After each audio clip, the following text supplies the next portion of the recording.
प्रत्येक स्वामी भक्तांची एकच इच्छा असते, स्वामी समर्थांची कृपा आपल्या घरावर कायम राहावी. आपल्या घरात सुख शांती आणि आनंद नांदावा.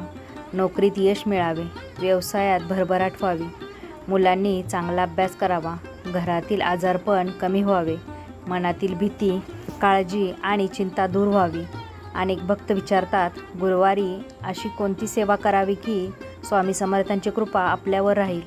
आज आपण असे 21 अगदी सोपे उपाय जाणून घेणार आहोत. हे उपाय कोणताही स्वामी भक्त सहज करू शकतो. सर्व उपाय एकाच दिवशी करणे गरजेचे नाही. जितके शक्य असतील तितके मनापासून करा.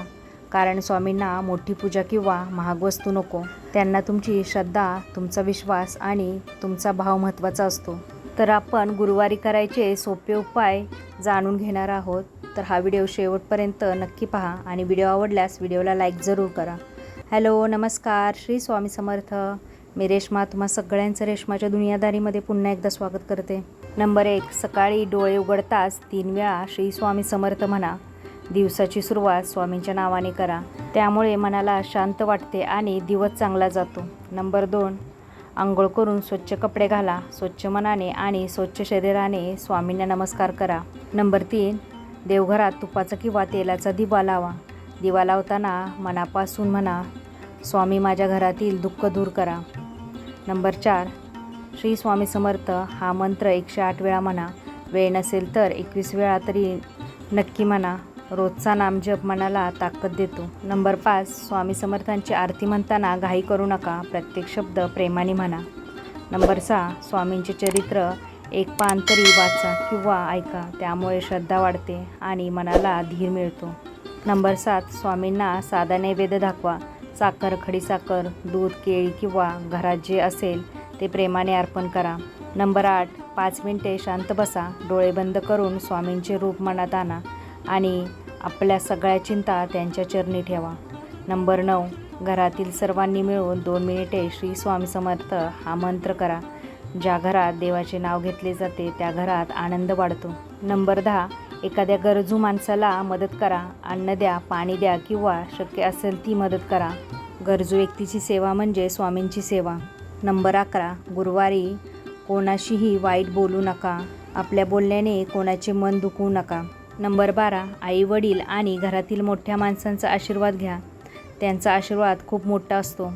नंबर 13, पक्षी आणि जनावरांना अन्न किंवा पाणी द्या. दया करणे ही खूप मोठी सेवा आहे. नंबर 14, देवघर नेहमी स्वच्छ ठेवा. स्वच्छ देवघर पाहून मनही आनंदी होते. नंबर 15, गुरुवारी शक्य असेल तर पिवळ्या रंगाचे कपडे घाला. हा दिवस गुरुचा मानला जातो. नंबर 16, खोटे बोलणे टाळा. नेहमी खरे बोलण्याचा प्रयत्न करा. नंबर 17, राग कमी करा. शांत मनातच भक्ती वाढते आणि घरातही आनंद राहतो. नंबर 18, संध्याकाळी पुन्हा दिवा लावा आणि आरती म्हणा. दिवसभरासाठी स्वामींचे आभार माना. नंबर 19, आपल्या कमाईतून थोडे दान करा. दान किती मोठे आहे हे महत्त्वाचे नाही, तर ते मनापासून केले आहे का हे महत्त्वाचे आहे. नंबर 20, स्वामींशी मनमोकळेपणाने बोला. तुमचे सुखदुःख, अडचणी आणि इच्छा त्यांना सांगा. ते आपल्या आईवडिलांसारखे आहेत. नंबर 21, सर्वात महत्त्वाचा उपाय म्हणजे स्वामींवर पूर्ण विश्वास ठेवा. सेवा करून लगेच फळ मिळाले नाही म्हणून निराश होऊ नका. स्वामी योग्य वेळ आली की योग्य तेच देतात.